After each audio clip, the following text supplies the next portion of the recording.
বাড়ির একদম সামনেই ক্যাফে, ক্যাফে পরকটিনি। কিন্তু কখনো মনেই হয়নি আসি, হয়তো পরকটিনি নামটার জন্য। কিন্তু সেদিন শুভ হঠাৎ করেই বলল চলো না যাই, কারণ ও অনেকবার এসছে, অনেক বছর ধরে আসছে। এর আগে ওদের অভিষিক্তার সামনে ব্রাঞ্চ ছিল, সেটাই একদম বাড়ির সামনে খুলেছে। তো এখানে এসছি আমরা, ভেতরটা অপরূপ সুন্দর। আমরা এই ক্যাবিনটাতে বসেছিলাম, একটু একান্তে, কোজি। আর এখানে মকটেল কাউন্টার, ভেতরটা খুব সুন্দর সাজানো, খুব কোজি, খুব কিউট, জঙ্গলি ভাইব আছে, টিবেটিয়ান ভাইব আছে। আর খাবারগুলো এক কথায় অসাধারণ। নামেই বুঝতে পেরেছো, পরকটিনি মানে পর্ক স্পেশালিস্ট।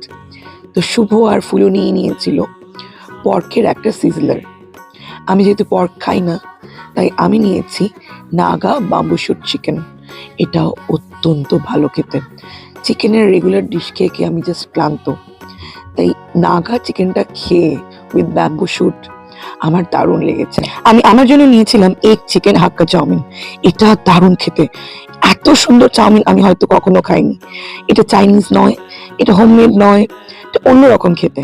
শুধু এই চাউমিন খাওয়ার জন্য হয়তো আমি বারবার আসবো। খুব ভালো করেছি পরকটিনিতে এসে, নাহলে সুস্বাদু নর্থ ইস্টার্ন সুন্দর কোজি ভাইব আর খাবারগুলো মিস করতাম।